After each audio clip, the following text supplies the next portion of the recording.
Your speech? Go ahead. So you mentioned the role of the corporate media in...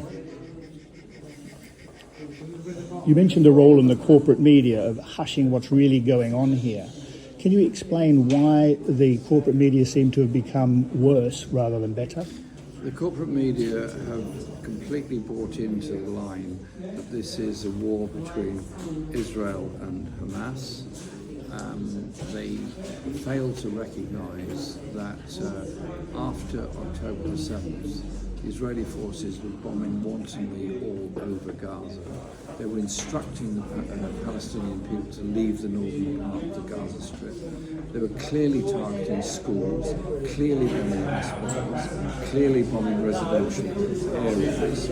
And the media kept on saying, well, actually this is all part of the war. And if we pause the war, Hamas will grow in strength. The reality is that Israel is basically depopulating the Gaza Strip. And as I said in my speech, that my concern is that they're going to eventually try and force the entirety of the population, almost 2 million people, out of Gaza into the Sinai, where a new Gaza Strip will be created. And how does it work? Why is the corporate media behaving like this, do you think?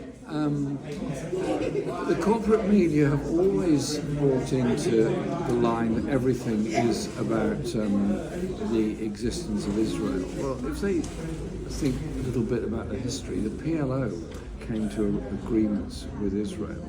The whole demand has always been that Israel should stay behind its 1967 borders and then have a discussion from then on about a process of recognition of the state of Palestine. And what I put into our manifestos was that we would make a unilateral declaration of full recognition of the state of Palestine.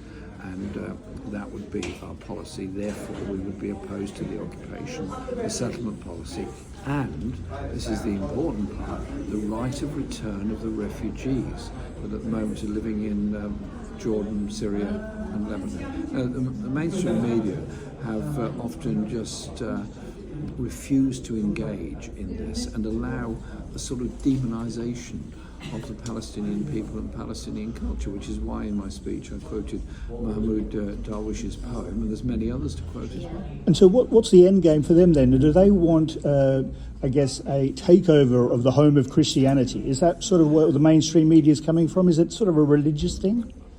I'm not sure they're that thoughtful about it. Well, actually, I think you're giving them more credit than they deserve on this.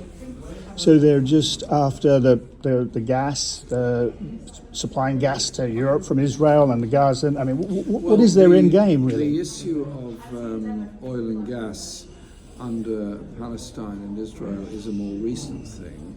The existence of it has been suspected for a very long time. It's now much more confirmed. There are huge oil and gas reserves, not just under the ground, but in the sea area. And so the idea being that using the law of the sea and occupation, they could then do undersea drilling activities off the coast of Gaza. And just finally, how should the law change to regulate the press, if that's needed, or what's the solution to getting a better press? Solution to better press is more diversity in the press, is less concentration of ownership around Fox News type of agenda, is about a right of reply, but it's also recognising that our social media is heavily dominated by algorithms which direct us into certain areas of news and certain areas of comment all the time. We all look at our mobile phones every morning and look at what we think is the news of the day, and you suddenly find all kinds of things popping up on your phone that some algorithm somewhere has sent you to. Those algorithms are very, very powerful, but the ownership of the social media platforms is equally or even more powerful, because they can simply completely shut down access, as they did in Gaza at the height of the bombardment, when very important messages were coming out and film length was coming out from Gaza. Suddenly all internet access was cut off. Where did that come from? An American company that cut it off. Is it hopeful that Elon Musk, for example, is now criticising advertisers who seem to be hassling him about free speech? I'm always struggling to follow the complicated path of Elon Musk's thinking. But if he is critical, good. But I just think there is a problem when one person is so powerful in the media anywhere in the world. What I want is diversity and democracy in our media. And also, I say to all of our friends who may be watching this, there's a lot of alternative channels around the world. They need to come together and share their coverage. We can be quite powerful when we do stuff together. Thank you very much. Thank you.